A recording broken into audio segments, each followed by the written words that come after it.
सोते हुए चंद्रयान 3 के विक्रम लैंडर और प्रज्ञान रोवर ने कर दिखाया एक और कमाल। इस कारनामे को देख अमेरिका को भी विश्वास नहीं हो रहा है। दोस्तों, जैसा आप सभी को पता है कि 4 सितंबर के दिन हमारे चंद्रयान 3 को इसरो के वैज्ञानिकों के द्वारा रेडियो सिग्नल के जरिए स्लीप मोड में डाल दिया गया था। इस प्रक्रिया में पहले चंद्रयान 3 के विक्रम लैंडर को स्लीप मोड में किया गया था। उसके कुछ घंटे के बाद प्रज्ञान रोवर को भी स्लीप मोड में डाल दिया गया था। साथ ही प्रज्ञान रोवर और विक्रम लैंडर की पोजीशन को ऐसे किया गया था कि जैसे ही 22 सितंबर को चांद पर सूरज निकले तो सीधा उसके सोलर पैनल पर सूरज की रोशनी पड़े, जिससे कि वह दोबारा जाग सके और अपनी मिशन को दोबारा से पूरा कर सके। लेकिन फिर भी सोते हुए चंद्रयान 3 ने एक ऐसा कमाल कर दिखाया है जिसे देख दुनिया भर के वैज्ञानिक तंग रह गए हैं और उन्हें चंद्रयान 3 के कारनामों पर यकीन नहीं हो रहा है। चंद्रयान 3 ने ऐसा कौन सा कारनामा किया है, इसे जानने के लिए वीडियो के अंत तक अवश्य बने रहे।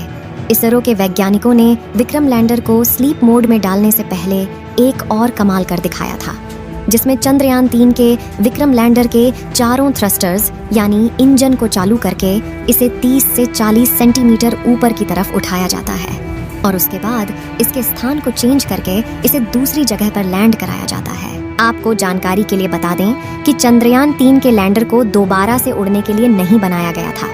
इसका मकसद केवल एक बार चांद की सतह पर सॉफ्ट लैंडिंग करना था। उसके बाद वहां पर जानकारियां जुटाकर और साथ ही प्रज्ञान रोवर की जानकारी को धरती तक सफलतापूर्वक पहुंचाना था। दोस्तों, यह भारत के लिए एक ऐतिहासिक जीत थी, क्योंकि ऐसा इतिहास में किसी भी देश ने नहीं किया था। जबकि हमारे भारत देश के होनहार वैज्ञानिकों ने चंद्रयान के लैंडर को कुछ मीटर की ऊंचाई पर ऊपर की ओर उड़ाया और फिर उसके जगह को चेंज करके दूसरी जगह पर उसकी लैंडिंग सफलतापूर्वक कराई गई। आपको बता दें कि हमारे चंद्रयान के प्रज्ञान रोवर ने चांद की धरती पर ऑक्सीजन को भी खोज लिया है। चांद की धरती पर ऑक्सीजन का पाया जाना किसी खजाने से कम नहीं है, क्योंकि आपको पता ही होगा कि मानव जीवन के लिए ऑक्सीजन कितना ज्यादा उपयोगी है। हालांकि चंद्रयान 3 चांद पर हाइड्रोजन की खोज नहीं कर पाया, जबकि इसके साथ साथ और भी कई सारे तत्वों की खोज किया है, जिनमें sulphur, aluminium, calcium, iron, chromium, manganese और सिलिकॉन शामिल हैं। दोस्तों, चंद्रयान ने चांद पर पहली बार सल्फर की खोज किया है। इससे पहले किसी भी देश ने चांद की धरती पर सल्फर की खोज नहीं की थी। चांद पर सल्फर का पाया जाना भी काफी ज्यादा महत्वपूर्ण है, क्योंकि इसे भविष्य में मंगल मिशन के लिए ईंधन के रूप में इस्तेमाल किया जा सकेगा। लेकिन इसी बीच अमेरिका देश को यकीन नहीं हो रहा था कि भारत ने चांद पर चंद्रयान को भेजा है या फिर केवल एक मनगढ़ंत कहानी है। अमेरिका के वैज्ञानिकों में होड़ मची हुई थी कि शायद भारत ने कोई चंद्रयान मिशन भेजा ही नहीं है। इसीलिए चांद के ऑर्बिट में घूम रहे नासा के एक सैटेलाइट ने चांद के दक्षिणी ध्रुव की एक तस्वीर नासा के वैज्ञानिकों के पास शेयर की है, जिसमें हमारे भारत के चंद्रयान को साफ साफ देखा जा सकता है कि वह चांद की धरती पर कैसे खड़ा हुआ है। हालांकि यह तस्वीर जब ली गई थी तब हमारा चंद्रयान 3 सो चुका था और उस समय चांद के दक्षिणी ध्रुव पर रात हो चुकी थी। आपको हॉलो के अंदर जो पॉइंट दिख रहा है वह हमारा विक्रम लैंडर ही है, जिसे साफ साफ देखा जा सकता है।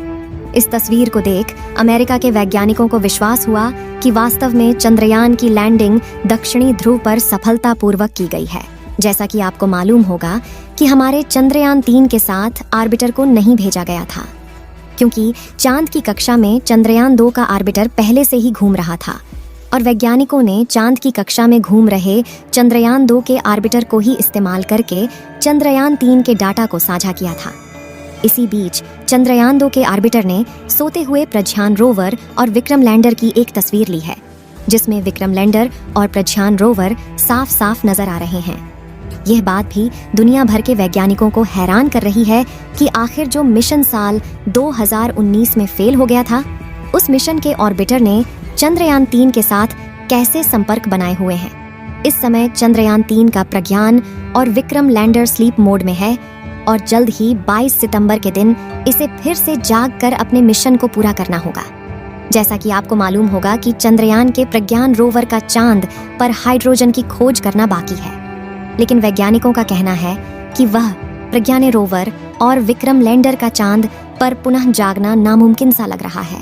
क्योंकि इस समय चांद का तापमान लगभग -250 डिग्री सेल्सियस तक पहुंच चुका है और ऐसे में चंद्रयान 3 के उपकरण सही सलामत रहे ऐसा हो सकता है। लेकिन विक्रम लैंडर और प्रज्ञान रोवर में बैटरी लगी हुई है, जिस बैटरी को चार्ज होने के लिए सूरज की उपस्थिति अनिवार्य है। और इस समय चांद के दक्षिणी ध्रुव का तापमान काफी ज्यादा कम हो गया है, जिससे कि उसकी बैटरी खराब होने के चांसेस बढ़ गए हैं। यहाँ गौर करने वाली बात यह है कि वैज्ञानिकों ने इसकी बैटरी में काफी ज्यादा इंसुलेटर का इस्तेमाल किया है, जिससे कि यह इतनी ठंडी में भी सही सलामत बनी रहे। लेकिन -250 डिग्री सेल्सियस की ठंडी को झेल पाना इतना भी आसान नहीं है। लेकिन फिर भी हमारे प्रज्ञान रोवर और विक्रम लैंडर की बैटरी सही सलामत रहती है, तो पुनः चांद पर एक्सपेरिमेंट को शुरू किया जाएगा और इस बार हाइड्रोजन की तलाश की जाएगी। इस समय जो तस्वीर आप लोग अपने मोबाइल फोन पर देख रहे हैं, यह तस्वीर विक्रम लैंडर की है, जिसे चंद्रयान 2 के ऑर्बिटर ने अपने हाई रेजोल्यूशन कैमरा द्वारा कैप्चर किया है। आपको बता दें कि यह तस्वीर उस समय की है जब चांद पर रात का अंधेरा छा रहा था। इसमें आप देख रहे हैं कि चांद की सतह अंधेरा होने के कारण कैसे चमकदार दिखाई दे रही है। जिस समय चंद्रयान का प्रज्ञान रोवर अपने एक्सपेरिमेंट को कर रहा था, तो उस समय चांद का तापमान 20 से 35 डिग्री सेल्सियस के बीच था। ऐसी में भी प्रज्ञान रोवर को जितना समय मिल पाया, उन्होंने इतने समय में कुछ तत्वों की खोज की और वहाँ के टेम्परेचर की जानकारी को वैज्ञानिकों तक भेजा था और साथ ही वहाँ के प्लाज्मा रेडिएशन के बारे में भी स्टडी करके विक्रम लैंडर ने जानकारी दी थी। अब चांद के दक्षिणी ध्रुव पर 22 सितंबर के दिन सूरज उगेगा और सूरज की पहली किरण पड़ने के बाद प्रज्ञान रोवर और विक्रम लैंडर जाग उठेगा। विक्रम लैंडर और प्रज्ञान रोवर के सारे आउटपुट सिग्नल को ब्लॉक कर दिया गया है। केवल विक्रम लैंडर के इनपुट सिग्नल को चालू रखा गया है, ताकि जब 22 सितंबर के दिन चांद पर सुबह हो तो वैज्ञानिकों के द्वारा रेडियो सिग्नल के जरिए दोबारा से चंद्रयान को जगाया जा सके। और अगर विक्रम लैंडर सही सलामत रहा तो रेडियो सिग्नल का जवाब वापस धरती तक आएगा। इस वीडियो को यहीं पर खत्म करते हैं। आप सभी लोग चंद्रयान 3 के दोबारा से जागने की दुआएं कमेंट में करते रहे, ताकि हाइड्रोजन की खोज की जा सके। इस वीडियो को एक लाइक जरूर करें और अपने मित्रों तक इस वीडियो को शेयर करें, ताकि उन्हें भी जानकारी मिल सके। और अपने भरोसेमंद चैनल को सब्सक्राइब जरूर करें और बेल आइकन को ऑल पर सिलेक्ट करना बिल्कुल ना भूलें। मिलते हैं किसी और नॉलेजेबल वीडियो के साथ। वीडियो को अंत तक देखने के लिए धन्यवाद।